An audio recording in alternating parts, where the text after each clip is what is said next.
আল্লাহ নবী বলেন, লা ইয়াজনি জানি হিনা ইয়াজনি ওয়া হুয়া মুমিন, ব্যভিচারকারী যখন ব্যভিচার করে তখন তার ঈমান থাকে না, ব্যভিচার করা অবস্থায় তার ঈমান উপরে ঘুরতে থাকে। একবার চিন্তা করেন যদি ওই অবস্থায় মারা যায়। ওয়ালা ইয়াসরিকু সারিকু হিনা ইয়াসরিকু ওয়া হুয়া মুমিন, চুরি যখন চুরি করে, চোর যখন চুরি করে, চুরি করা অবস্থায় তার ঈমান থাকে না, ঘুরতে থাকে। ওয়ালা ইয়াশরাবুল খামরা হিনা ইয়াশরাবু ওয়া হুয়া মুমিনুন, মদ পান করা অবস্থায় তার ঈমান থাকে না, ঈমানটা ঘুরতে থাকে। ওয়ালা ইয়ানতাহিবু নুহবাতান হিনা ইয়ানতাহিবু ওয়া হুয়া মুমিনুন, ছিনতাইকারী যখন ছিনতাই করে তখন তার ঈমান থাকে না, ঈমান ঘুরতে থাকে। আহারে, ছিনতাইকারী আর জিনাকারী আর মদপানকারী তারা যদি একবার ভাবে ওই অবস্থায় যদি আবার মরণ হয়, যে অবস্থায় আমার ঈমানটা যদি না আসে, অপরাধ করা অবস্থায় যদি তার ঈমান না আসে, ওই অবস্থায় যদি তার মরণ হয়ে যায়। সহিহ বুখারীর 6612 নম্বর হাদিসে আল্লাহ নবী বলেন, ইন্নাল্লাহা কাতাবা আলা ইবনি আদম হাজ্জাহু মিনাজ জিনা আদরাকা যালিকা লা মাহালা। আদম সন্তানকে আল্লাহ জিনার পরীক্ষা দ্বারা পরীক্ষা করবেন, কোনো সন্দেহ নাই। ফাজিনাল আইনি আন-নজরু, চোখের জিনা হলো দেখা, কোন অবৈধভাবে যেই নারীকে দেখা আপনার হারাম, তার দিকে তাকানো, এটা চোখের জিনা। বর্তমান জামানায় হয়ে গেছে কি কথা কয়, মুখ না ঢাকলেও নারীর পর্দা হয়ে যায়। তাহলে চোখের জিনা আর কোনটা? নারীর চেহারা যদি না ঢাকলে পর্দা হয়, তো চোখের জিনা কোনটা? হ্যাঁ। এরপর আপনি আপনার ছেলেকে বিয়ে করানোর জন্য একটা মেয়েকে দেখতে যান, মেয়ের বাড়িতে নাকি রাস্তায়? সবাই বলেন, বাড়িতে না রাস্তায়? কেন বাড়িতে যাবেন? এখন তো সহজ হয়ে গেছে, মুখ যেহেতু খোলা রাখার কোনো ব্যাপার না, চা দোকানের সামনে দেখলেই তো হয়। দেখে নেবেন চা দোকানের সামনে, কলেজে বাইরে দেখবেন, শেষ। হ্যাঁ, টাকাও বাঁচবো, এই তো সুন্দর কথা। কয় টাকাও বাঁচবো, সুন্দর কথা। আব্বারে বলবে, আব্বা চা স্টলের সামনে দেখছি। তাহলে বলেন মুখ ঢাকতে হবে কিনা? আরে মুখ ঢাকতে হবে বলেই তো ছেলে সামান্য সময়ের জন্য ওই দিন মেয়েটাকে দেখা যায় হয়। কত রকমের বিপদে যে একের পর এক পড়বেন আল্লাহ জানে। তো দেখেন এইগুলো এটা। এরপরে রাসূল সাল্লাল্লাহু আলাইহি সাল্লাম বলেন, ওয়াজিনাল লিসান আল মানতিক, মুখের জিনা হলো কথা বলা। যেই নারীর সাথে দেখা দেওয়া হারাম, ওই নারীর সাথে সরাসরি কথা বলাও হারাম, মোবাইলে কথা বলাও হারাম। এই কিভাবে কথা বলা হারাম? মোবাইলে আপনি অপরিচিত একটা নারীর সাথে কথা বললেন, কথা বলার পর রাত্রে আপনি বালিশে মাথা আড়া লাগায় চিন্তা করলেন, না জানি দেখতে তিনি কেমন। আল্লাহ নবী কয়, ওয়ান নাফসু তামান্না ওয়া তাশতাহি, তোমার দিল কল্পনা করে, এটা হলো দিলের জিনা, অন্তরের জিনা। কি এই জিনা হয় কিনা? ঘরে ঘরে এই জিনা হয়। এবার বুখারীর হাদিস শুনেন, 5590 5590 নাম্বার হাদিস। ক্বালা রাসূলুল্লাহি সাল্লাল্লাহু আলাইহি ওয়াসাল্লাম, এই হাদিসের অনুবাদটা মন দিয়ে শুনেন। লাকুনান্না মিন উম্মতি আকওয়াম, আমার উম্মতের মধ্যে এমন এক সম্প্রদায় বের হবে, ইস্তাহিল্লুনাল হিররা ওয়াল হারিরা, যারা জিনা করাকে হালাল মনে করবে, ওয়াল হারিরা, রেশমের পোশাক পরা হালাল মনে করবে, ওয়াল খামরা, মদ পান করা হালাল মনে করবে, ওয়াল মাআজিফা, মাআজিফের অনুবাদ করমুনি, ঢোল তবলা গান বাদ্যকে হালাল মনে করবে। শুধু তাই নয়, বলবে আমি এমন কোন কিতাব বাকি নাই, সব পড়ছি, পড়ার পর কোথাও পাই নাই ঢোল তবলা হারাম। তাহলে বুখারীর এই হাদিসটা কই? কিতাবটা সব পড়ছেন, এটা পড়েন নাই? মানে এটা বোনা এই জায়গাটা রেখে গেছেন। হ্যাঁ, বুখারী শরীফের 5590 নাম্বার হাদিস। তো বুখারী শরীফ 5590 নাম্বার হাদিস বাদ না আছে? থাকলে এই জায়গাটা গান বাদ্য ঢোল তবলা হারাম, তো সম্ভবত হযরত এই জায়গাটা পড়ে নাই। হ্যাঁ, তো বলে যে সব পড়ছেন, তো এই জায়গাটা আপনি পড়েন নাই, কি করছে? আচ্ছা, যাই হোক। তাহলে যখন নাকি কেউ বলে যে গান বাদ্য হারাম, এটা হুজুররা কোথায় পাইছে, এই কথা বলার পরে নবীজির কথার উপর আমাদের ঈমান বেড়ে যায়, কারণ আমাদের নবীজি বলছে একটা সময় মানুষ গান বাদ্যকে হালাল মনে করবে।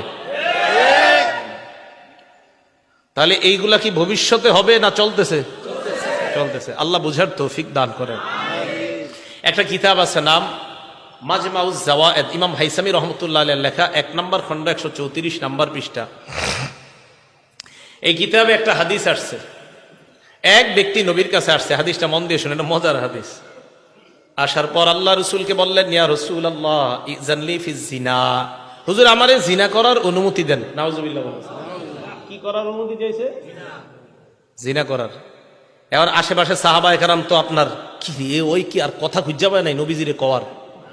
জাজারুহু ওয়াকালু মাহ মাহ, সবাই বলছে আরে থাম থাম, আমরা এরকম বলি না, থাম থাম, কি কও নবীজির এগুলা, তুমি কোথায় কি কও? নবীজির এসা কইতাছে হুজুর আমারে জিনা করার অনুমতি দেন।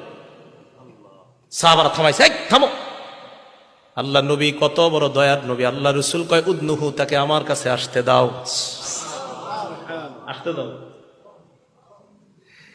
এই জন্যই তো যারা বাতিনি গুনাহের মধ্যে লিপ্ত আছেন, যারা অন্তরের গুনাহগুলো হেফাজত করতে পারেন না, তাদের একজন আল্লাহ ওয়ালার কাছে যাওয়া দরকার। আল্লাহ নবী বললেন উদনুহু, আমার কাছে তাকে আনো। ফাদানাহু করিবাম মিনহু, আল্লাহ রসুলের কাছে তাকে নিয়ে যায়। আমার নবী দিলের কত বড় ডাক্তার দেখেন। আল্লাহ নবী বলেন শোনো, তুমি এত হিব্বুহু লি উম্মিকা, তুমি আমার কাছে জিনা করার অনুমতি চাইলা, তোমার মায়ের সাথে এই কর্মটা অন্য কেউ করো কিনা তুমি পছন্দ করো কিনা? ওই ব্যক্তি জবাব দেয় লা জাআলানি আল্লাহু ফাদাকা ইয়া রাসূলুল্লাহ, আল্লাহর কসম আমার মায়ের সাথে কেউ ব্যভিচার করবে এটা আমি কশিনকালেও পছন্দ করি না। আল্লাহ নবী বললেন ফান্নাসুলা ইউহিব্বুনা লিউম্মাহাতিহিম, কোন মানুষ তার মায়েদের সাথে তুমি ব্যভিচার করবা, কেউ ব্যভিচার করবে এটাও তারা তাদের মায়েদের জন্য পছন্দ করবে না। এরপর নবী বললেন আতুহিব্বুহু লিইবনাতিক, তুমি কি তোমার মেয়ের সাথে অন্য কেউ অপকর্ম করুক, জিনা করুক পছন্দ করবা? জবাব দিলেন লা ফাদাকা ইয়া রাসূলুল্লাহ জাআলানি আল্লাহু ফাদাক, আল্লাহর কসম এটা আমি অপছন্দ করি। আল্লাহ নবী বললেন ফান্নাসু লা ইউহিব্বুনাহু লিবানাতিহিম, মানুষ তাদের কন্যার সাথে কেউ অপকর্ম করবে এটা পছন্দ করে না। নবী বললেন আতুহিব্বুহু লিউখতিকা, তোমার বোনের সাথে কেউ অপকর্ম করবে পছন্দ করো কিনা? ওই ব্যক্তি জবাব দিলেন না। আল্লাহ নবী বললেন ফান্নাসু লা ইউহিব্বুনাহু লিআখাওয়াতিহিম, কোন ভাই তার বোনের সাথে কেউ ব্যভিচার করবে এটা কোন ভাই চায় না। আতুহিব্বুহু লিআম্মাতিক, তুমি কি তোমার ফুফুর সাথে কেউ ব্যভিচার করে এটা পছন্দ করবা? জবাব দিলেন না। আল্লাহ নবী বললেন ফান্নাসু লা ইউহিব্বুনাহু লিআম্মাতিহিম, মানুষ তাদের ফুফুর সাথে কেউ অপকর্ম করবে এটা কখনোই পছন্দ করে না। এরপর নবী বললেন আতুহিব্বুহু লিখালাতিক, তুমি কি তোমার খালার জন্য এটা পছন্দ করবা? ওই ব্যক্তি জবাব দিলেন লা ইয়া রাসূলুল্লাহ, খালার জন্য এটা পছন্দ করব না। নবী বললেন ফান্নাসু লা ইউহিব্বুনাহু লিখালাতিহিম, মানুষ তার খালার সাথে এটা করাটা পছন্দ করবে না।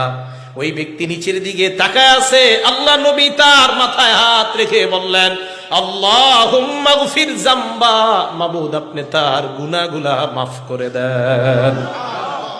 এরপর বললেন অতহির কলবা, আল্লাহ আপনি তার দিলটাকে পবিত্র বানায়া দেন। ওয়াহাসসিন ফারজা, তার লজ্জাস্থানটাকে আপনি হেফাজত করেন। সাহাবারা বলেন ফালাম ইয়াকুন যালিকাল ফাতা লাম ইয়ালতাফিত ইলা শাইইন, ওই যুবকের অবস্থা এমন হয়েছে এরপর ওই যুবক কোন নারীর দিকে তাকানো দূরের কথা, কোন জিনিসের দিকে এইভাবেও ফিরা তাকাইতো না। দিলের রোগ, এই রোগের জন্য একজন আল্লাহওয়ালার কাছে যাওয়া, একজন আল্লাহওয়ালার কাছে। দিলের রোগ, অন্তরের রোগ, এই রোগগুলার সুস্থতার জন্য কোন আল্লাহওয়ালার কাছে যাওয়া। আপনাদের কাপাসিয়ার জন্য তো নেয়ামত দেওনার আছে, দেওনার হজরত আছে, আর কে আছে হুজুর? এদিকে লতিফপুর মাদ্রাসা আছে পাশে, ওইদিকে আছে, আরো আছে আশেপাশে অনেক। এই আল্লাহওয়ালাদের মজলিসে যাবেন, যাইলে কি হয় আপনি দেখবেন আপনি দিলের কিছু গুনাহ নিয়ে খুব পেরেশান, কাউরে বলতে পারতেছেন না। আল্লাহওয়ালাদের মজলিসে গেলে হবে কি জানেন, একটা উপকারিতা, আমি নিজেই পরীক্ষিত। আপনি যে পেরেশানি নিয়ে যাবেন, আপনি গিয়ে দেখবেন কি উনি ওই বয়ানগুলাই করতেছে, অর্থাৎ আপনার কারণেই তার মুখ দিয়ে আল্লাহ এগুলা বের করে দিতেছেন। আল্লাহ তো জানে আমার এক বান্দা এখানে গেছে এই সমস্যা নিয়ে, তো আল্লাহ যেই বক্তার মুখ দিয়ে ওইগুলাই বের করতেছেন যেই সমস্যা আপনার আছে। তখন আপনি দেখবেন কি আরে আমি তো এই রোগের রুগী, তো এই রোগের দিয়ে এখানে ট্রিটমেন্ট হইতেছে। তো রাসূল আকরাম সাল্লাল্লাহু আলাইহি সাল্লাম জিনা থেকে বাঁচার জন্য একটা ওষুধ দিয়ে দিলেন এটা। তাহলে কিয়ামতের আলামতের মধ্যে জিনা বেড়ে যাওয়া, মদ পান করা, আপনার রেশমের পোশাককে হালাল মনে করা, ব্যভিচারকে হালাল মনে করা, এগুলা হবে কিয়ামতের আলামত। গান বাদ্যকে হালাল মনে করা। সহিহ বুখারীর 6496 নম্বর হাদিসের বর্ণনা। এই হাদিসের মধ্যে আসছে ক্বালা রাসূলুল্লাহ সাল্লাল্লাহু আলাইহি ওয়াসাল্লাম, আল্লাহ নবী বলেন ইদা দুজিয়াতিল আমানা ফান্তাজিরিস সাআ, আমানত যখন উঠিয়ে নেওয়া হবে, আমানত যখন উঠে যাবে তখন তোমরা কিয়ামতের অপেক্ষা করবা। সাহাবা প্রশ্ন করলেন, কাইফা ইদাআতুহা ইয়া রাসূলুল্লাহ, আমানত উঠে যাওয়ার পদ্ধতিটা কেমন আমাদেরকে আপনি বলেন। আল্লাহ নবী বললেন, ইদা উসনিদাল আমরু ইলা গায়রি আহলিহি, অন্য বর্ণনায় ইদা উসনিদাল আমরু ইলা গায়রি আহলিহি ফান্তাজিরিস সাআ, কোন বিষয়ের দায়িত্ব যখন অযোগ্য ব্যক্তিকে দেওয়া হয় তখন কিয়ামতের অপেক্ষা করবা। কোন বিষয়ের দায়িত্ব অযোগ্য ব্যক্তিকে যদি দেওয়া হয় তখন কিয়ামতের অপেক্ষা করবা। এলেমের কাজ ডাক্তারের কাজ ডাক্তারের, ডাক্তারি কাজ ডাক্তারের, ডাক্তারি কাজ ডাক্তারের, ইমামতি, খতিবগিরি, বয়ান দেওয়া, কোরআন সহি শুদ্ধভাবে শিখানো, এটা ওই বিষয়ে যারা পারদর্শী তাদের কাজ। তো তাদের কাজগুলা তাদেরকে না দিয়া অন্য অযোগ্য ব্যক্তিকে যদি দেন, এটাই হবে কিয়ামতের আলামত যে আমানত উঠে যাওয়া। অথবা আলেমের দায়িত্ব যদি কোনো জাহেলকে দেন তো বুঝতে হবে কিয়ামত আর বেশি বাকি নেই। এটা মাথায় রাখবেন। এটাই বললেন রাসূল আকরাম সাল্লাল্লাহু আলাইহি সাল্লাম, ইদা দুইয়াতিল আমানা, আমানত যখন উঠিয়ে নেওয়া হবে, ফান্তাজিরিস সাআ, রাসূল সাল্লাল্লাহু আলাইহি সাল্লাম বললেন তখন কিয়ামতের অপেক্ষা করবা। একটু মন দিয়ে শুনেন, আস্তে আস্তে একটা গুরুত্বপূর্ণ হাদিসের দিকে যাইতেছি, যেটা মুফতি লুৎফুর রহমান ফরাইজি সাহেব সামান্য একটু টাচ দিয়েছিলেন আপনাদেরকে শুরুতে, হযরত অন্য আলোচনা করেছেন। তো যাই হোক, একটা কিতাব আছে হাদিসের নাম মুসনাদে বাজ্জার। কি নাম? মুসনাদে বাজ্জার। আপনারা তো মাশাআল্লাহ বুখারী আর মুসলিম ছাড়া আর নামই শিখেন নাই, শিখার দরকারও নাই, কারণ এই দুই কিতাব ছাড়া কি নবীজি আর কিছু কইছিনি। তো মুসনাদে বাজ্জার এই কিতাবের 6135 নাম্বার হাদিস। এই হাদিসের বর্ণনাকারী আব্দুল্লাহ ইবনে ওমর রাদিয়াল্লাহু তাআলা আনহুমা, তিনি বলেন, আন্না রাসূলুল্লাহ সাল্লাল্লাহু আলাইহি ওয়াসাল্লাম قال في حجة الوداع, বিদায় হজের দিন আল্লাহ নবী সাহাবাদেরকে বললেন, আইয়ু ইয়াউমিন হাযা, আজকে কোন দিন? সাহাবারা বলো, সাহাবারা জবাব দিলেন, ইয়াউমুন হারাম, আজকে সম্মানিত দিন। এরপর বললেন, আইয়ু বালাদিন হাযা, এটা কোন শহর? সাহাবারা বললেন, বালাদুল হারাম, এটা সম্মানিত শহর। 3 নাম্বার প্রশ্ন করলেন, আইয়ু শাহরিন হাযা, এটা কোন মাস? সাহাবারা বললেন, শাহরুল হারাম, এটা সম্মানিত মাস।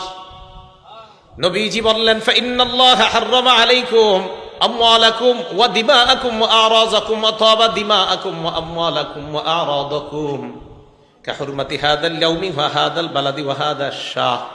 নবীজি বললেন, আজকের দিন যেমন সম্মানিত, এই মাস যেমন সম্মানিত, এই শহর যেমন সম্মানিত, আল্লাহ পাক রব্বুল আলামিন তেমনি ভাবে এক মুসলমানের রক্ত, এক মুসলমানের সম্পদ, এক মুসলমানের ইজ্জত অন্য মুসলমানের জন্য হারাম তথা সম্মানিত বানায়া দিছেন।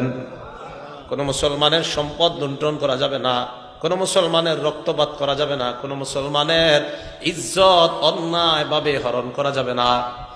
এরপর আল্লাহ নবী বললেন, আলা লিউবাল্লিগ শাহিদুকুম গায়বাকুম, তোমরা যারা এখানে আছো আমার কথাগুলা যারা নাই তাদের কাছে পৌঁছায় দিবা। হাদিস শেষ হয় নাই, শেষে কি কয় দেখেন, শোনো তোমরা, লা নাবিয়্যা বাদি, আমার পরে কোন নবী নাই, ওয়ালা উম্মাতা বাদাকুম, তোমাদের পরে কোন উম্মত নাই। যদি কেউ আমার পরে দাবি করে নবী, এটা নবী না, ভণ্ড প্রতারক। নবীজির পরে কোন নবী নাই। বলেন, আমাদের নবীজির পরে আর কোন? তাহলে আমাদের নবী শেষ নবী, উনি শেষ নবী, দুনিয়াতে আসাটাই কিয়ামত নিকটবর্তী হয়ে যাওয়া। এবার আরেকটা হাদিস শোনেন, সহিহ বুখারী হাদিস নাম্বার 3455 নাম্বার হাদিস, 3455 নাম্বার হাদিস। এই হাদিসের বর্ণনাকারী আবু হাজেম রাহমাতুল্লাহি আলাইহি, তিনি বলেন, ক্বাআতু আবু হুরায়রা রাদিয়াল্লাহু তাআলা আন 5 সিনিনা, আমি আবু হুরায়রা রাদিয়াল্লাহু তাআলা আনহুর ক্লাসে 5 বছর বসলাম। সামি'তুহু ইউহাদ্দিসু আন রাসূলিল্লাহি সাল্লাল্লাহু আলাইহি ওয়াসাল্লাম, আমি আবু হুরায়রা রাদিয়াল্লাহু তাআলা আনহুকে বর্ণনা করতে শুনলাম, আল্লাহ নবী বলছেন, কানাত বানু ইসরাঈলা তাসুসুহুমুল আম্বিয়া, বনি ইসরাইলের নবীদের নিয়ম ছিল, একজন নবীর পর আর একজন নবী দুনিয়াতে আসতেন, আসার পর তিনি নবী হতেন, তিনি তাদেরকে নেতৃত্ব দান করতেন।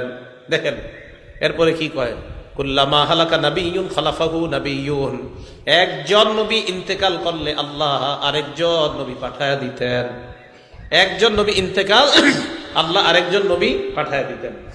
এখন আপনাদেরকে একদল এই হাদিস দিয়ে ধোকা দিতে পারে, দেখছনি আল্লাহর নিয়ম হইল এক নবী আসলে উনি যখন দুনিয়া থেকে যায় আল্লাহ আরেক নবী পাঠায়, তো মুহাম্মদ সাল্লাল্লাহু আলাইহি সাল্লামের পরে আল্লাহ আরেক নবী কেন পাঠাবে না? ধোঁকা দিতে পারে।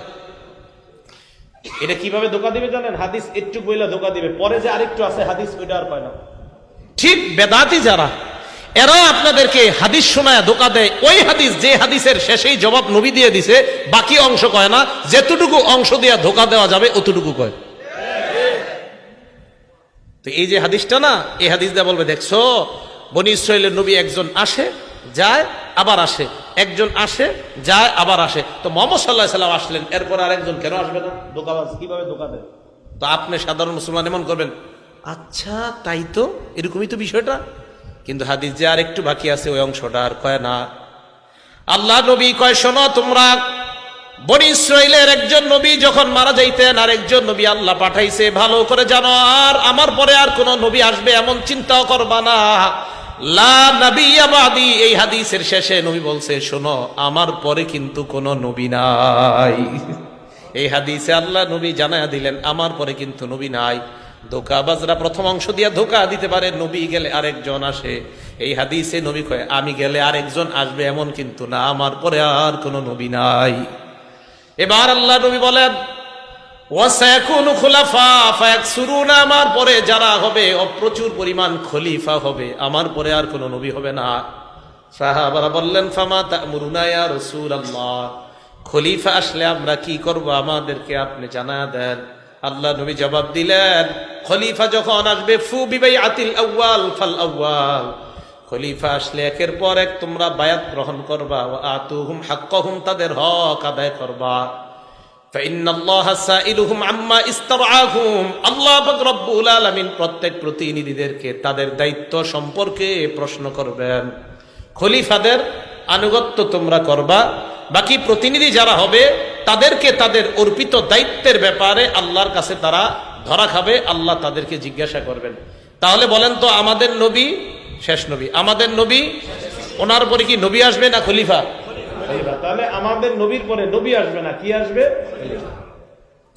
এবার আরেকটা হাদিস শুনেন, যে হাদিস দিয়া একটা সম্প্রদায় আছে, ওই সম্প্রদায় ফ্যানটা একটু ইয়া করে দেন, একটা হাদিস দিয়ে এক সম্প্রদায় আপনাদেরকে ধোঁকা দিবে। বিসমিল্লাহ। তিরমিজি শরীফের 3731 নম্বর হাদিস। এই হাদিস দিয়ে যারা ধোঁকা দিবে তারা হলো হযরত আলী রাদিয়াল্লাহু তাআলা আনহুর আবেগী ভক্ত। কি ভক্ত? মানে একদল মানুষ হযরত আলীর নবী মানে, হযরত আলীর কি মানে, মানে এত আবেগ দেখাইতে দেখাইতে হযরত আলীর নবী মানে লয়। এখন দেখেন ধোঁকাবাজিটা কিভাবে করে। তিরমিজি শরীফের 3731 নম্বর হাদিস।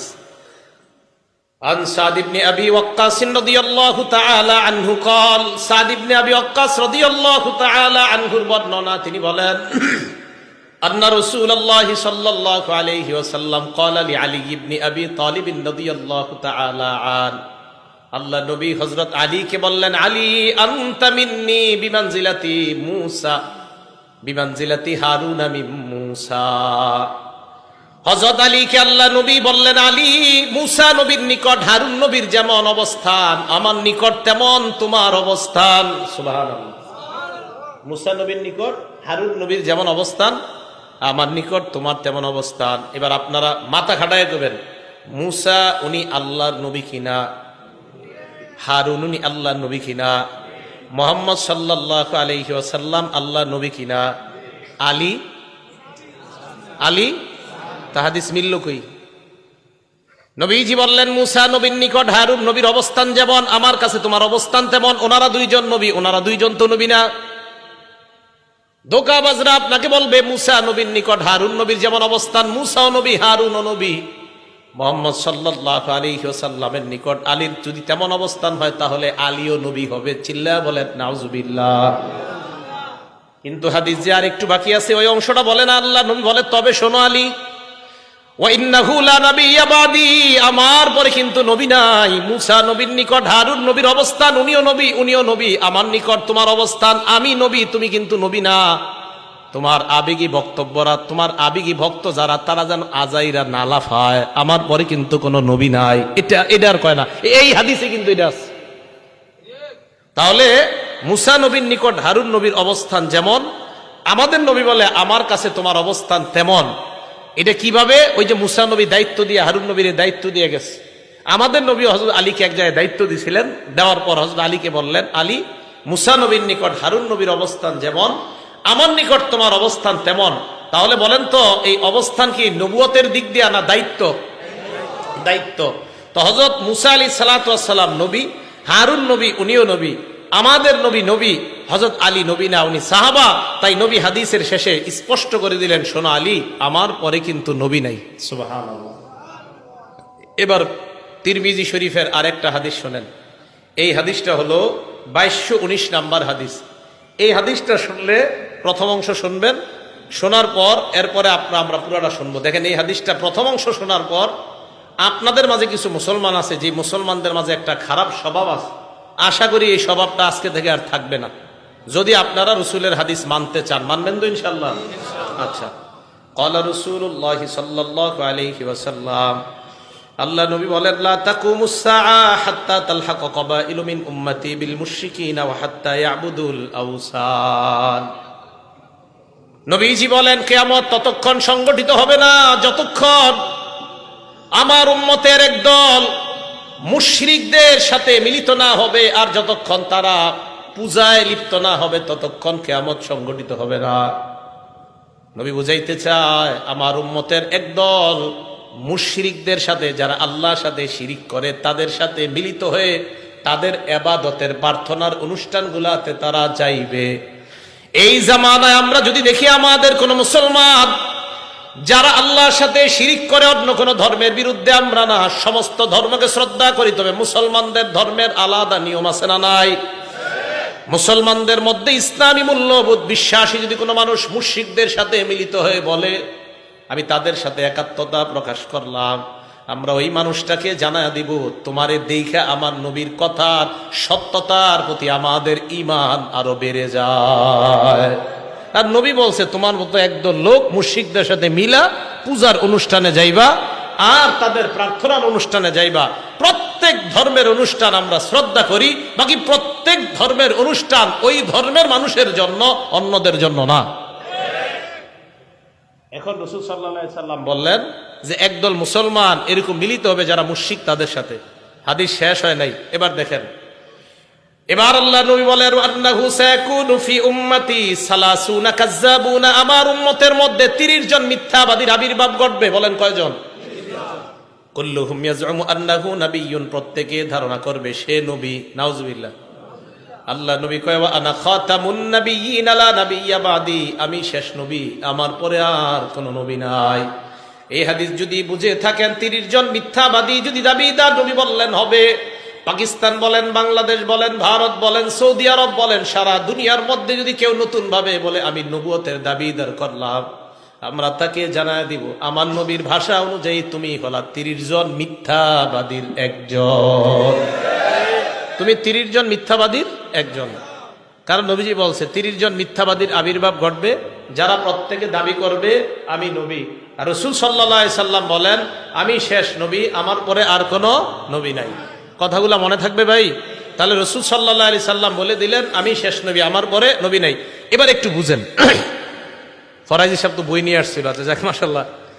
এই এরা আপনাদেরকে দাওয়াত দিবে কিভাবে? যারা নতুন নতুন নবুয়তের দাবিদাররা কিছু বই ট্রেনে, লঞ্চে বই নিয়ে নিয়ে, অনেক মেয়েরা, অনেক ছেলেরা কিছু বই নিয়ে আপনারা আস্তে আস্তে এইভাবে চিপায় নিয়ে যাবে, বলবে একটু পড়ো, এটা পড়ো। আমি দেখছি নিজেই তো, এরকম আমি দেখছি নিজে কিভাবে। তো মনে করেন কোন এক ট্রেনে উঠছি আমি, তখন ছাত্র মানুষ, উঠার পরে দেখি এরকম ঘটনা ঘটে, এরকম বই দিবে, বই দেওয়ার পরে আপনারে পড়াবে।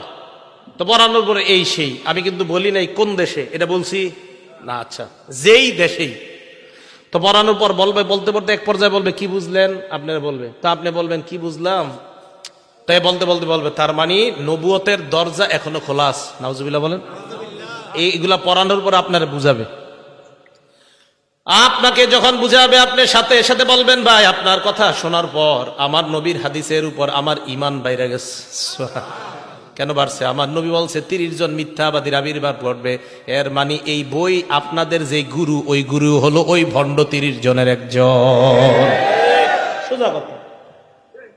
রাসূল সাল্লাল্লাহু আলাইহি সাল্লাম বলছে 30 জন মিথ্যাবাদী আসবে, এরা দাবি করবে নবী।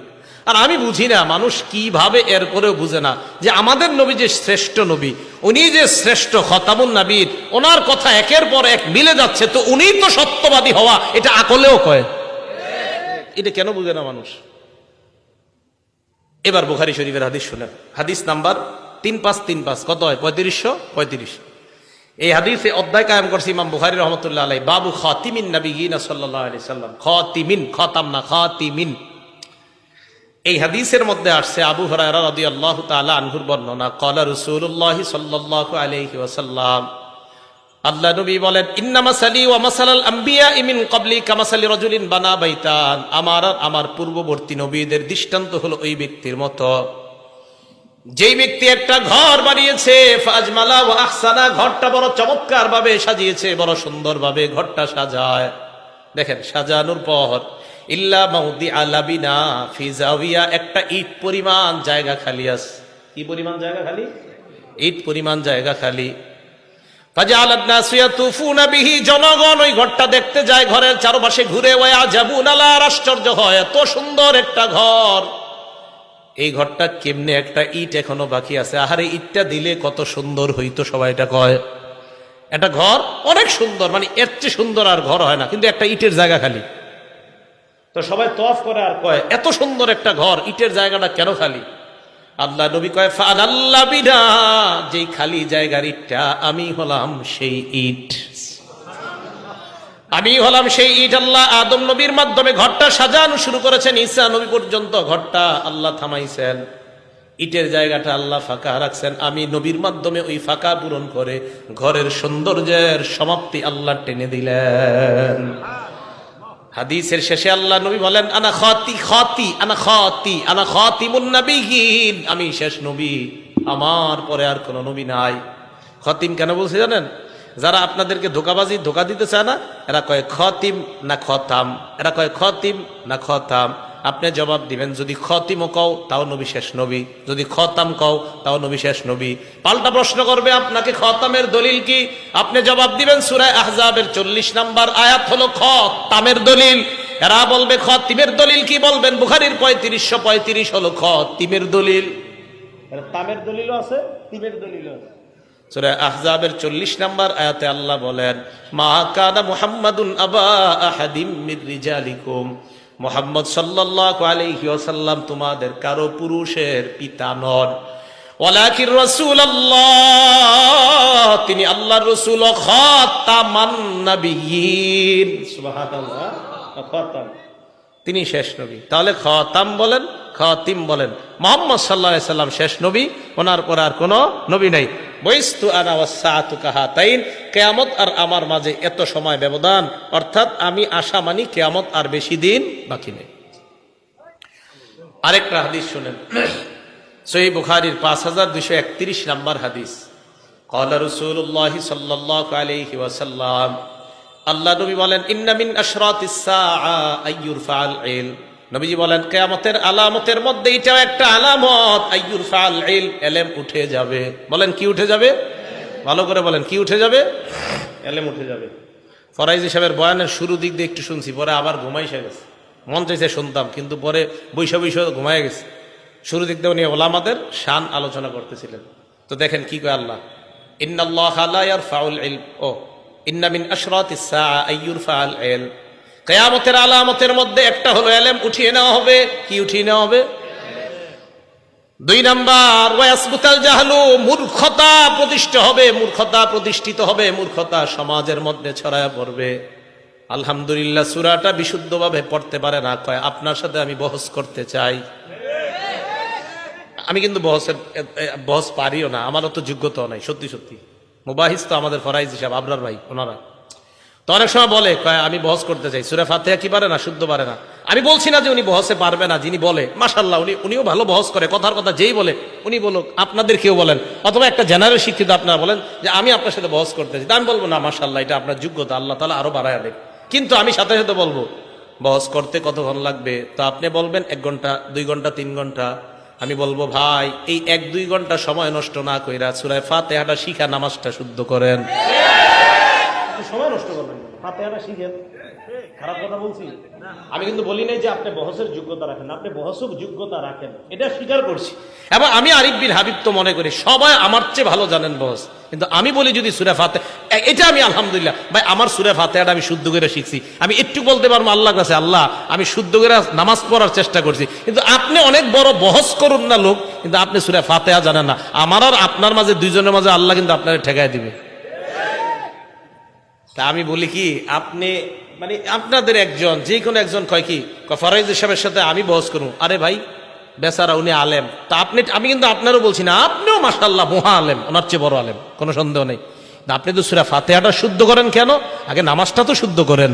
তো আমি বলছি আপনি সময়গুলা নষ্ট না করে নামাজ শুদ্ধ করেন। মূর্খতা ছড়ায় পড়বে সমাজে, এক নাম্বার এলেম উঠিয়ে নেওয়া হবে, মূর্খতা ছড়ায় পড়বে। জিনা, তিন নাম্বার জিনা ব্যভিচার দুনিয়ার মধ্যে প্রতিষ্ঠিত হবে, জিনা বেড়ে যাবে, পরকিয়া বেড়ে যাবে। স্মার্টফোনের বদৌলতে বিবি আরেক পুরুষের সাথে, স্বামী আরেক নারীর সাথে অবৈধ জিনায়, মোবাইলের জিনায় লিপ্ত হবে। চার নাম্বার ওয়ায়ুশরাবাল খামরু, মদ পান বেড়ে যাবে। পাঁচ নাম্বার ওয়াকিল্লার রিজাল, পুরুষের সংখ্যা কমবে। ওয়া তাকসুরান নিসা, নারীদের সংখ্যা বাড়বে। হাত্তা ইয়াকুনা লি 50 ইমরাআতান আল কাইয়িমুল ওয়াহিদ, 50 জন ঘরে নারী, একজন হবে পুরুষ। অবস্থা ভালো না? 50 জন নারী ঘরে হবে একজন পুরুষ। তো হ্যাঁ, কিয়ামত, এটা হলো কিয়ামতের আলামত। তো এক নাম্বার এলেম উঠিয়ে নেওয়া হবে, এই হাদিস থেকে আমরা জানলাম। মন দিয়ে শুনি আমরা। এখন কথা হলো এলেম কিভাবে উঠাবে। হুজুর একটু এদিকে আসেন তো, একজন, যে কোনো একজন আসতে হবে। আপনি আসেন, এই যে এদিক তাকান, এই যে এদিক তাকান, এই যে টান দিলাম, ছিনায় নিলাম, এইভাবে এলেম উঠায় নিবে না। সহিহ বুখারীর 100 নম্বর হাদিস, ক্বালা রাসূলুল্লাহি সাল্লাল্লাহু আলাইহি ওয়াসাল্লাম, আল্লাহ নবী বলেন, ইন্নাল্লাহা লা ইয়াকবিজুল ইলমা ইনতিজাআন ইয়ানতাজিউহু মিনাল ইবাদ, আল্লাহ বান্দাদের থেকে এইভাবে ছু মেরে এলেম উঠায় নিবেন না। এবার আপনাদের প্রশ্ন, হুজুর তাহলে এলেম আল্লাহ কিভাবে উঠায় নিবেন? আহারে মুসলমান, কিভাবে আপনাদেরকে বুঝাই? নবীজি বলেন, ওয়ালাকিন ইয়াকবিজুল ইলমা বিকবজিল উলামা, আলেমদেরকে উঠায় নেওয়ার মাধ্যমে এলেম আল্লাহ উঠায় নিবে। হাফিজি হুজুর চলে যাওয়া মানে এলেমের একটা সাগর চলে যাওয়া। আল্লামা শাইখুল হাদিস চলে যাওয়া মানে এলেমের সাগর চলে যাওয়া। আল্লামা আমিনী রহমতুল্লাহ চলে যাওয়া মানে এলেমের বিশাল সমুদ্র চলে যাওয়া। আর আমি আর আপনি চটি বই পড়ি আর দাবি করি হুজুররা কি জানে, আমি সব জানি। এটা আফসোসের কথা। রসুল বললেন এলেম আল্লাহ উঠায় নেবে, আলেমদের উঠায় না। আমার আপনার হতাশ হওয়া দরকার, আফসোস করা দরকার যে আলেমরা বিদায় নিচ্ছে। এটা আমাদের জন্য কপাল খারাপের লক্ষণ। আর আমি আপনি এখনো ঝগড়া নিয়ে আস, এখনো আমি আপনি একজন শাইখুল হাদিসের ভুল ধরে গিয়ে আজকে সকাল থেকে একটা নতুন বই পইরা, বেচারা 20 বছর বুখারী পড়ায়, ওনার ভুল ধরতে যান আপনি। রসুল আকরাম সাল্লাল্লাহু আলাইহি সাল্লাম বললেন, আলেম চলে যাবে তো এলেম উঠে যাবে। আজকে আমি আরিফ বিন হাবিব, আরো আমরা হুজুররা আপনাদের সামনে জুমা পড়াই, কথা বলি, আর ভাবেন এই হুজুরের চেয়ে বড় হুজুর মনে আর দুনিয়াতে নেই। অথচ আমার নবী বলেন না, আলেম চলে যাওয়া মানে এলেম চলে যাওয়া। এই যা দেখতেছো এইগুলা ভাষা ভাষা কিছু বিদ্যা দেখতেছো, আসল এলেম তো আল্লাহ একের পর এক উঠিয়ে নিচ্ছেন, উঠিয়ে নিচ্ছেন। এই চিন্তা চেতনা না। বুখারী শরীফের সব মানেন তো এই হাদিসটা একটু মানতে পারেন না যে বুখারীর 100 নম্বর হাদিসে নবী বলছেন এলেম আল্লাহ উঠিয়ে নেয়, আলেমদেরকে উঠায় নেওয়ার মাধ্যমে। তো এই চেতনা, এই চিন্তা, এই পেরেশানি আমার আপনার মাথায় কেন আসে না? সর্বনাশ! আমাদের দেশের আলেমরা চলে যাওয়া মানে তো এলেম চলে যাচ্ছে। আমি আপনি এই টেনশন না করে নতুন নতুন ভাবে আমি আপনি দাবি করতে চাই আমি কোরআন বেশি বুঝি, আমি হাদিস বেশি বুঝি। এত বেশি বুঝে বুঝতে বুঝতে হাদিস অস্বীকার করে শুধু কোরআন বুঝে। এখন শুধু কোরআন, কারণ আপনি নতুন শুধু কোরআন আর হাদিস দরকার নেই। অপেক্ষায় থাকেন, কিছুদিন পরে বলবে কোরআনের এই অংশটুকু মানি না, এটুকু মানি। এটার অপেক্ষায় থাকেন, বলবে। কেন বলবে জানেন? আমি তো জানি কেন বলবে। কারণ যারা শুধু কোরআন মানে, হাদিস মানে না, এদের দাবি হলো এরা কোরআন বুঝে। আমি এদেরকে অসংখ্যবার বলছি এরাও কোরআন বুঝে না। কেন বলছি জানেন? আমি এদেরকে বলছি আপনারা পুরা কোরআন পড়েন না, এই জন্য বুঝেনও না। এদের অনেককে আমি বলছি যে আপনারা কোরআনও বুঝেন না। কিভাবে বুঝেন না কোরআন? আপনি তো কোরআন পুরাটা পড়েন না। আপনি কোরআন নিয়ে কারোর সাথে বসলে কি করেন? সামনে একটা আইপ্যাড কি জানি নিয়ে বসে, আপনার ওই যে ল্যাপটপ ট্যাব নিয়ে বসে, বসার পরে একটার পরে আয়াত এবার দেখে দেখে বহস করতে চায়। আমি আরিফ বিন হাবিব আজকে আপনাদের সামনে বলছি ওইটা নিয়ে না বইসা, এই যে এখানে আজকে আমি বসে রয়েছি, আপনি এখানে আসেন, আমি কোরআনের একের পর এক আয়াত বলি, আপনিও বলেন, তো দেখা যাবে কেমন আপনি আহলে কোরআন। এসে? আহলে কোরআন। শুধু কোরআন মানে কি? কোরআন, ইন্টারনেট, ল্যাপটপ কোরআন। আপনি তো কোরআন এত বুঝেন, তো আসেন না আপনি। আপনি এমনি রাস্তায় মনে করেন আসর নামাজ পড়ছি দুজন এক মসজিদে, আসরের নামাজের পরে দুজন দাঁড়ায় দাঁড়িয়ে একটু কথা বললাম, জনগণ দেখুক। আপনি তো এটা জীবনে করবেন না, কারণ আপনি নিজেও জানেন কোরআনের কয়েকটা আয়াত আপনি মুখস্থ করছেন, বাকিগুলো আপনার জানা নাই। আজীব এক পেরেশানিতে আছি আমরা। তো রাসূল আকরাম সাল্লাল্লাহু আলাইহি সাল্লাম বললেন, আল্লাহ এলেম উঠিয়ে নিবেন আলেমদেরকে উঠায় নেওয়ার মাধ্যমে। কিভাবে উঠায় নিবেন বলেন তো? আলেমদেরকে। নবীজি বলেন, হাত্তা ইদা লাম ইউবকি আলিমান, মানুষ আর আলেম খুঁজা পাবে না। এক পর্যায়ে ইত্তাখাযান নাসু রুউসান জুহাল, মানুষ জাহেলদেরকে ধর্মীয় নেতা বানাবে। জাহেলদেরকে ধর্মীয় নেতা বানানোর পর ফাসুইলু, তাদেরকে প্রশ্ন করা হবে। প্রশ্ন করার পর ফাফতাউ বিগাইরি ইলমিন, বিদ্যা ছাড়াই ফতোয়া দিয়ে দিবে। ফাদল্লু আদল্লু, নিজেরাও পথভ্রষ্ট হবে, যাদেরকে ফতোয়া দিবে তাদেরকেও পথভ্রষ্ট বানাবে। আমি অবাক হয়ে যাই, বিভিন্ন জায়গায় আমাদের দেশেও সারা দুনিয়াতে এমন এমন কিছু মানুষ আছে যাদেরকে এই পর্যন্ত আমি জীবনেও দেখি নাই কোনো প্রশ্নে বলছে এটা আমার জানা নাই, সব জানে। আমি অবাক, এমন এমন অনেক ব্যক্তি আছে যারা মানে কোনো প্রশ্নে উনি কখনো বলে নাই আমি জানি না, অথচ আল্লাহর রাসূল অনেক প্রশ্নে বলছে আমি জানি না, জিবরাইল না জানাইলে। কি আজীব বর্তমান যুগের এমন এমন আলেম আছে যারা কোনো প্রশ্নে না আমি জানি না মানে উনি সব জানে। পরে যাই না কি হয় জানেন? এমন এক ফতুয়া দেয় যে ফতুয়ার কারণে জনগণের মধ্যে দুই দল হয়ে যায়। মানে অবাক, ফতুয়া এভাবে দিবে, জাহেলদেরকে যখন নেতা বানাবে। তো আল্লাহ এইভাবে আলেমদের মাধ্যমে এলেম উঠিয়ে নিবেন, এটা গেল একটা বিষয়। এরপরে বললেন ওয়াজহারু জিনা, ব্যভিচার সমাজে প্রতিষ্ঠিত হবে, ব্যভিচার বেড়ে যাবে। সহিহ বুখারী 2475 নম্বর হাদিস, ক্বালা রাসূলুল্লাহ সাল্লাল্লাহু আলাইহি ওয়াসাল্লাম, আল্লাহ নবী বলেন, লা ইয়াজনি জানি হিনা ইয়াজনি ওয়া হুয়া মুমিন, ব্যভিচারকারী যখন ব্যভিচার করে তখন তার ঈমান থাকে না, ব্যভিচার করা অবস্থায় তার ঈমান উপরে ঘুরতে থাকে। একবার চিন্তা করেন যদি ওই অবস্থায় মারা যায়। ওয়ালা ইয়াসরিকুস সারিকু হিনা ইয়াসরিকু ওয়া হুয়া মুমিন, চুরি যখন চুরি করে, চোর যখন চুরি করে, চুরি করা অবস্থায় তার ঈমান থাকে না, ঘুরতে থাকে। ওয়ালা ইয়াশরাবুল খামরা হিনা ইয়াশরাবু ওয়া হুয়া মুমিনুন, মদ পান করা অবস্থায় তার ঈমান থাকে না, ঈমানটা ঘুরতে থাকে। ওয়ালা ইয়ানতাহিবু নুহবাতান হিনা ইয়ানতাহিবু ওয়া হুয়া মুমিনুন, ছিনতাইকারী যখন ছিনতাই করে তখন তার ঈমান থাকে না, ঈমান ঘুরতে থাকে। আহারে, ছিনতাইকারী আর জিনাকারী আর মদপানকারী তারা যদি একবার ভাবে ওই অবস্থায় যদি আবার মরণ হয়, যে অবস্থায় আমার ঈমানটা যদি না আসে, অপরাধ করা অবস্থায় যদি তার ঈমান না আসে, ওই অবস্থায় যদি তার মরণ হয়ে যায়। সহিহ বুখারীর 6612 নম্বর হাদিসে আল্লাহ নবী বলেন, ইন্নাল্লাহা কাতাবা আলা ইবনি আদম হাজ্জাহু মিনাজ জিনা আদরাকা যালিকা লা মাহালা, আদম সন্তানকে আল্লাহ জিনার পরীক্ষা দ্বারা পরীক্ষা করবেন, কোনো সন্দেহ নাই। ফাজিনাল আইনি আন-নাজরু, চোখের জিনা হলো দেখা, কোনো অবৈধভাবে যেই নারীকে দেখা আপনার হারাম, তার দিকে তাকানো, এটা চোখের জিনা। বর্তমান জামানায় হয়ে গেছে কি কথা কয়, মুখ না ঢাকলেও নারীর পর্দা হয়ে যায়। তাহলে চোখের জিনা আর কোনটা? নারীর চেহারা যদি না ঢাকলে পর্দা হয়, তো চোখের জিনা কোনটা? হ্যাঁ। এরপর আপনি আপনার ছেলেকে বিয়ে করানোর জন্য একটা মেয়েকে দেখতে যান, মেয়ের বাড়িতে নাকি রাস্তায়? সবাই বলেন বাড়িতে না রাস্তায়? কেন বাড়িতে যাবেন? এখন তো সহজ হয়ে গেছে, মুখ যেহেতু খোলা রাখার কোনো ব্যাপার না, চা দোকানের সামনে দেখলেই তো হয়। দেখে নেবেন চা দোকানের সামনে, কলেজে বাইরে দেখবেন শেষ। হ্যাঁ, টাকাও বাঁচবো, এই তো সুন্দর কথা। কয় টাকাও বাঁচবো, সুন্দর কথা। আব্বারে বলবে আব্বা চা স্টলের সামনে দেখছি, তাহলে বলেন মুখ ঢাকতে হবে কিনা? আরে মুখ ঢাকতে হবে বলেই তো ছেলে সামান্য সময়ের জন্য ওই দিন মেয়েটাকে দেখা যায় হয়।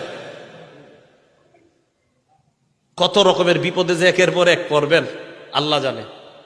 তো দেখেন এইগুলো এটা। এরপরে রাসূল সাল্লাল্লাহু আলাইহি সাল্লাম বলেন, ওয়াজিনাল লিসান আল মানতিক, মুখের জিনা হলো কথা বলা।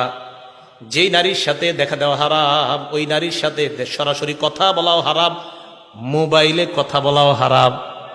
এই কিভাবে কথা বলা হারাম? মোবাইলে আপনি অপরিচিত একটা নারীর সাথে কথা বললেন, কথা বলার পর রাত্রে আপনি বালিশে মাথা আটা লাগায় চিন্তা করলেন, না জানি দেখতে তিনি কেমন। আল্লাহ নবী কয়, ওয়ান নাফসু তামান্না ওয়া তাশতাহি, তোমার দিল কল্পনা করে, এটা হলো দিলের জিনা, অন্তরের জিনা। কি এই জিনা হয় কিনা? ঘরে ঘরে এই জিনা হয়। এবার বুখারীর হাদিস শুনেন, 5590, 5590 নাম্বার হাদিস।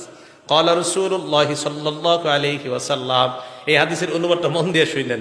লা ইয়াকুনান্না মিন উম্মতি আকওয়াম, আমার উম্মতের মধ্যে এমন অনেক সম্প্রদায় বের হবে, ইয়াস্তাহিল্লুনাল হিররা ওয়াল হারিরা, যারা জিনা করাকে হালাল মনে করবে, ওয়াল হারিরা, রেশমের পোশাক পরা হালাল মনে করবে, ওয়াল খামরা, মদ পান করা হালাল মনে করবে, ওয়াল মাআজিফা, মাআজিফের অনুবাদ করবনি, ঢোল তবলা গান বাদ্যকে হালাল মনে করবে। শুধু তাই নয়, বলবে আমি এমন কোন কিতাব বাকি নাই, সব পড়ছি, পড়ার পর কোথাও পাই নাই ঢোল তবলা হারাম। তাহলে বুখারীর এই হাদিসটা কই?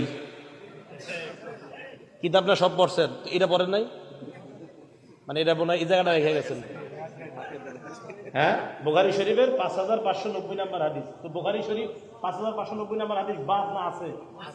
থাকলে এই জায়গাটা গান বাদ্য ঢোল তবলা হারাম, তো সম্ভবত হযরত এই জায়গাটা পড়ে নাই। হ্যাঁ, তো বলে যে সব পড়ছেন, তো এই জায়গাটা আপনি পড়েন নাই, কি করছে? আচ্ছা, যাই হোক। তাহলে যখন নাকি কেউ বলে যে গান বাদ্য হারাম, এটা হুজুররা কোথায় পাইছে, এই কথা বলার পরে নবীজির কথার উপর আমাদের ঈমান বেড়ে যায়, কারণ আমাদের নবীজি বলছে একটা সময় মানুষ গান বাদ্যকে হালাল মনে করবে। তাহলে এইগুলা কি ভবিষ্যতে হবে না চলতেছে? চলতেছে। আল্লাহ বুঝার তৌফিক দান করেন। একটা কিতাব আছে, নাম মাজমাউজ জাওয়ায়েদ, ইমাম হাইসামি রহমতুল্লাহ আলাইহির লেখা, 1 নম্বর খণ্ড, 134 নম্বর পৃষ্ঠা। এই কিতাবে একটা হাদিস আসছে, এক ব্যক্তি নবীর কাছে আসছে, হাদিসটা মন দিয়ে শুনেন, মজার হাদিস। আসার পর আল্লাহ রাসূলকে বললেন, ইয়া রাসূলুল্লাহ ইযানলি ফিজ জিনা, হুজুর আমারে জিনা করার অনুমতি দেন। নাউজুবিল্লাহ। কি করার অনুমতি দিয়েছে? জিনা করার। এবার আশেপাশে সাহাবায়ে কেরাম তো আপনার কি ওই কি আর কথা খুঁজে পায় নাই নবীজিরে কওয়ার, জাজারুহু অকলু মাহ মাহ, সবাই বলতে আরে থাম থাম, আমরা এরকম বলি না, থাম থাম, এই কি কও নবীজির এগুলা, তুমি কোথায় কি কও? নবীজিরা এসে কইতাছে, হুজুর আমারে জিনা করার অনুমতি দেন। সাহাবারা থামাইছে, থামো। আল্লাহ নবী কত বড় দয়ার নবী, আল্লাহ রাসূল কয় উদনুহু, তাকে আমার কাছে আসতে দাও, আসতে দাও। এই জন্যই তো যারা বাতিনি গুনাহের মধ্যে লিপ্ত আছেন, যারা অন্তরের গুনাহগুলো হেফাজত করতে পারেন না, তাদের একজন আল্লাহওয়ালার কাছে যাওয়া দরকার। আল্লাহ নবী বললেন উদনুহু, আমার কাছে তাকে আনো, ফাদানাহু করিবাম মিনহু, আল্লাহ রাসূলের কাছে তাকে নিয়ে যায়। আমার নবী দিলের কত বড় ডাক্তার দেখেন। আল্লাহ নবী বলেন, শোনো, তুমি আতুহিব্বুহু লিউম্মিকা, তুমি আমার কাছে জিনা করার অনুমতি চাইলা, তোমার মায়ের সাথে এই কর্মটা অন্য কেউ করো কিনা তুমি পছন্দ করো কিনা? ওই ব্যক্তি জবাব দেয়, লা জাআলানি আল্লাহু ফাদাকা ইয়া রাসূলুল্লাহ, আল্লাহর কসম আমার মায়ের সাথে কেউ ব্যভিচার করবে এটা আমি কোশ্চিনকালেও পছন্দ করি না। আল্লাহ নবী বললেন, ফান্নাসু লা ইউহিব্বুনা লিউম্মাহাতিহিম, কোন মানুষ তার মায়েদের সাথে তুমি ব্যভিচার করবা, কেউ ব্যভিচার করবে, এটাও তারা তাদের মায়েদের জন্য পছন্দ করবে না। এরপর নবী বললেন, আতুহিব্বুহু লিইবনাতিক, তুমি কি তোমার মেয়ের সাথে অন্য কেউ অপকর্ম করুক, জিনা করুক পছন্দ করবা? জবাব দিলেন, লা ফাদাকা ইয়া রাসূলুল্লাহ জাআলানি আল্লাহু ফাদাক, আল্লাহর কসম এটা আমি অপছন্দ করি। আল্লাহ নবী বললেন, ফান্নাসু লা ইউহিব্বুনাহু লিবানাতিহিম, মানুষ তাদের কন্যার সাথে কেউ অপকর্ম করবে এটা পছন্দ করে না। নবী বললেন, আতুহিব্বুহু লিউখতিকা, তোমার বোনের সাথে কেউ অপকর্ম করবে পছন্দ করো কিনা? ওই ব্যক্তি জবাব দিলেন, লা। আল্লাহ নবী বললেন, ফান্নাসু লা ইউহিব্বুনাহু লিআখাওয়াতিহিম, কোন ভাই তার বোনের সাথে কেউ ব্যভিচার করবে এটা কোন ভাই চায় না। আতুহিব্বুহু লিআম্মাতিক, তুমি কি তোমার ফুফুর সাথে কেউ ব্যভিচার করে এটা পছন্দ করবা? জবাব দিলেন, না। আল্লাহ নবী বললেন, ফান্নাসু লা ইউহিব্বুনাহু লিআম্মাতিহিম, মানুষ তাদের ফুফুর সাথে কেউ অপকর্ম করবে এটা কখনোই পছন্দ করে না। এরপর নবী বললেন, আতুহিব্বুহু লিখালাতিক, তুমি কি তোমার খালার জন্য এটা পছন্দ করবা? ওই ব্যক্তি জবাব দিলেন, লা ইয়া রাসূলুল্লাহ, খালার জন্য এটা পছন্দ করব না। নবী বললেন, ফান্নাসু লা ইউহিব্বুনাহু লিখালাতিহিম, মানুষ তার খালার সাথে এটা করাটা পছন্দ করবে না। ওই ব্যক্তি নিচের দিকে তাকায় আছে, আল্লাহ নবী তার মাথায় হাত রেখে বললেন, আল্লাহুম্মা গফির যামবা, মাবুদ আপনি তার গুনাহগুলা মাফ করে দেন। এরপর বললেন অতহির কলবা, আল্লাহ আপনি তার দিলটাকে পবিত্র বানায়া দেন। ওয়াহাসিন ফারজা, তার লজ্জাস্থানটাকে আপনি হেফাজত করেন। সাহাবারা বলেন ফালাম ইয়াকুন যালিকাল ফাতা লাম ইয়ালতাফিত ইলা শাইইন, ওই যুবকের অবস্থা এমন হয়েছে, এরপর ওই যুবক কোন নারীর দিকে তাকানো দূরের কথা, কোন জিনিসের দিকে এইভাবেও ফিরা তাকাইতো না। দিলের রোগ, এই রোগের জন্য একজন আল্লাহওয়ালার কাছে যাওয়া, একজন আল্লাহওয়ালার কাছে। দিলের রোগ, অন্তরের রোগ, এই রোগগুলার সুস্থতার জন্য কোন আল্লাহওয়ালার কাছে যাওয়া। আপনাদের কাপাসিয়ার জন্য তো নেয়ামত দেওনার আছে, দেওনার হজরত আছে, আর কে আছে হুজুর? এদিকে লতিফপুর মাদ্রাসা আছে পাশে, ওইদিকে আছে, আরো আছে আশেপাশে অনেক। এই আল্লাহওয়ালাদের মজলিসে যাবেন, যাইলে কি হয় আপনি দেখবেন আপনি দিলের কিছু গুনাহ নিয়ে খুব পেরেশান, কাউরে বলতে পারতেছেন না। আল্লাহওয়ালাদের মজলিসে গেলে হবে কি জানেন, একটা উপকারিতা, আমি নিজেই পরীক্ষিত। আপনি যে পেরেশানি নিয়ে যাবেন, আপনি গিয়ে দেখবেন কি উনি ওই বয়ানগুলাই করতেছে, অর্থাৎ আপনার কারণেই তার মুখ দিয়ে আল্লাহ এগুলা বের করে দিতেছেন। আল্লাহ তো জানে আমার এক বান্দা এখানে গেছে এই সমস্যা নিয়ে, তো আল্লাহ যেই বক্তার মুখ দিয়ে ওইগুলাই বের করতেছেন যেই সমস্যা আপনার আছে। তখন আপনি দেখবেন কি আরে আমি তো এই রোগের রুগী, তো এই রোগের দিয়ে এখানে ট্রিটমেন্ট হইতেছে। তো রাসূল আকরাম সাল্লাল্লাহু আলাইহি সাল্লাম জিনা থেকে বাঁচার জন্য একটা ওষুধ দিয়ে দিলেন এটা। তাহলে কিয়ামতের আলামতের মধ্যে জিনা বেড়ে যাওয়া, মদ পান করা, আপনার রেশমের পোশাককে হালাল মনে করা, ব্যভিচারকে হালাল মনে করা, এগুলা হবে কিয়ামতের আলামত। গান বাদ্যকে হালাল মনে করা। সহিহ বুখারীর 6496 নম্বর হাদিসের বর্ণনা।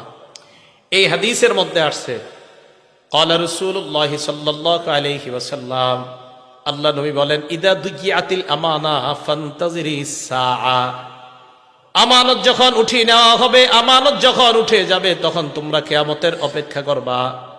সাহাবা প্রশ্ন করলেন কাইফা ইদাআতুহা ইয়া রাসূলুল্লাহ, আমানত উঠে যাওয়ার পদ্ধতিটা কেমন আমাদেরকে আপনি বলেন। আল্লাহ নবী বললেন ইদা উসনিদাল আমরু ইলা গায়রি আহলিহি, অন্য বর্ণনায় ইদা উসনিদাল আমরু ইলা গায়রি আহলিহি ফান্তাজিরিস সাআ, কোন বিষয়ের দায়িত্ব যখন অযোগ্য ব্যক্তিকে দেওয়া হয় তখন কিয়ামতের অপেক্ষা করবা। কোন বিষয়ের দায়িত্ব অযোগ্য ব্যক্তিকে যদি দেওয়া হয় তখন কিয়ামতের অপেক্ষা করবা।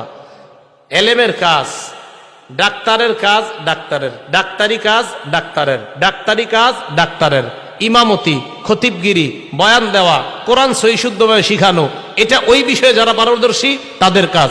তো তাদের কাজগুলা তাদেরকে না দিয়া অন্য অযোগ্য ব্যক্তিকে যদি দেন, এটাই হবে কিয়ামতের আলামত যে আমানত উঠে যাওয়া।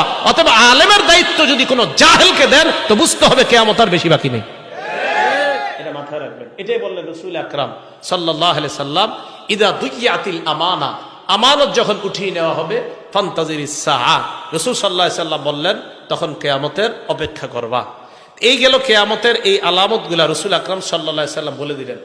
কিয়ামতের 10টা বড় বড় আলামত ঘটবে, যে আলামতগুলা ঘটলেই কিয়ামত আর বেশি বাকি নেই, হয়ে যাবে।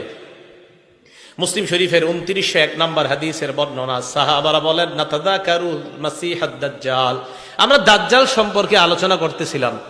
আমাদের সামনে আল্লাহ নবী আসলেন, আসার পর বললেন মা তাযাকারুনা, তোমরা কি আলোচনা করো? আমরা বললাম নাজকুরুল মাসিহাদ দাজ্জাল, হুজুর দাজ্জাল সম্পর্কে আমরা আলোচনা করি। আল্লাহ নবী বললেন শোনো, তোমরা লান তাকুমাস সাআ হাত্তা তারাউনা ক্বাবলাহা 10 আয়াত, 10টা আলামত দেখার আগে কিয়ামত হবে না। কয়টা আলামত? 1 নাম্বার আদ-দুখান, একটা ধোঁয়া বের হবে, এটার আগে কিয়ামত হবে না। 2 নাম্বার আদ-দাজ্জাল, দাজ্জাল নামে ভয়ঙ্কর একটা জিনিস দুনিয়াতে আসবে, এটার আগে কিয়ামত হবে না। 3 নাম্বার আদ-দাব্বা, সাফা মারওয়ার মাঝখান থেকে একটা প্রাণী বের হবে, ওই প্রাণীটা কথা বলবে মানুষের সাথে। আপনারা বলবে আব্দুর রহমান ভাই কেমন আছেন, পিছনে তাকায় দেখবেন মানুষ না একটা প্রাণী কথা কয়। 4 নাম্বার ওয়াতুলু আশ-শামসি মিন মাগরিবিহা, সূর্য পশ্চিম দিক থেকে উঠবে। 5 নাম্বার নুজুল ঈসা ইবনে মারইয়াম, ঈসা নবীর আগমন। 6 নাম্বার ইয়াজুজ ওয়া মাজুজ, ইয়াজুজ মাজুজের আগমন। 7 নাম্বার খসফুন বিল মাশরিকি, পূর্ব দিকে একটা বড় ভূমিকম্প হবে। 7 নাম্বার 8 নাম্বার খসফুন বিল মাগরিব, পশ্চিমে একটা ভূমিকম্প হবে। 9 নাম্বার খসফুন বিজাজিরাতিল আরব, জাজিরাতুল আরব হলো বর্তমান সৌদি আরব, আশেপাশের রাষ্ট্রগুলা, এই জায়গায় একটা ভয়ঙ্কর ভূমিকম্প হবে। 10 নাম্বার ওয়া আখিরু যালিকা নারুন তাহশুরুন নাস, মিনাল মাশরিকি ইলাল মাহশার বা মিনাল ইয়ামানি ইলাল মাহশার তাতরুদুন নাস ইলাল মাহশার, সর্বশেষ একটা আগুন বের হবে, এই আগুনটা মানুষকে হাসরের ময়দানে উপস্থিত করবে। আল্লাহ নবী বলেন এই 10টা বড় আলামতের আগে কিয়ামত সংঘটিত হবে না।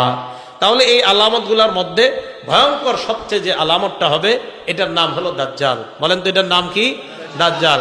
মুসলিম শরীফের বর্ণনা আসছে, রাসূল আকরাম সাল্লাল্লাহু আলাইহি সাল্লাম 2946 নম্বর বর্ণনায় বলছেন, মা বাইনা খালকি আদম ইলা সামা ইলা কিয়ামিস সাআ, আদম নবী থেকে কিয়ামত পর্যন্ত খলকুন আকবারু মিনাদ দাজ্জাল, দাজ্জালের চেয়ে ভয়ঙ্কর কোন সৃষ্টি দুনিয়াতে আসে নাই, তো এটাই হবে সবচেয়ে ভয়ঙ্কর সৃষ্টি। তো কিয়ামতের আলামতগুলার যেইগুলা বর্তমানে বলা হচ্ছে জিনা, ব্যভিচার ইত্যাদি বেড়ে যাওয়া, এই গুনাহগুলা থেকে আমরা বেঁচে থাকা, আর বড় বড় আলামতগুলা আসবে ওই সময়ের জন্য দোয়া করা, আল্লাহ আমাদের আত্মীয় স্বজন যারা বেঁচে থাকবে তারা যেন ঈমানের উপর বেঁচে থাকতে পারে, এই দোয়া করা। আল্লাহ তৌফিক দান করেন। আমিন। আখিরু দাওয়ানা আনিল হামদুলিল্লাহি রাব্বিল আলামিন।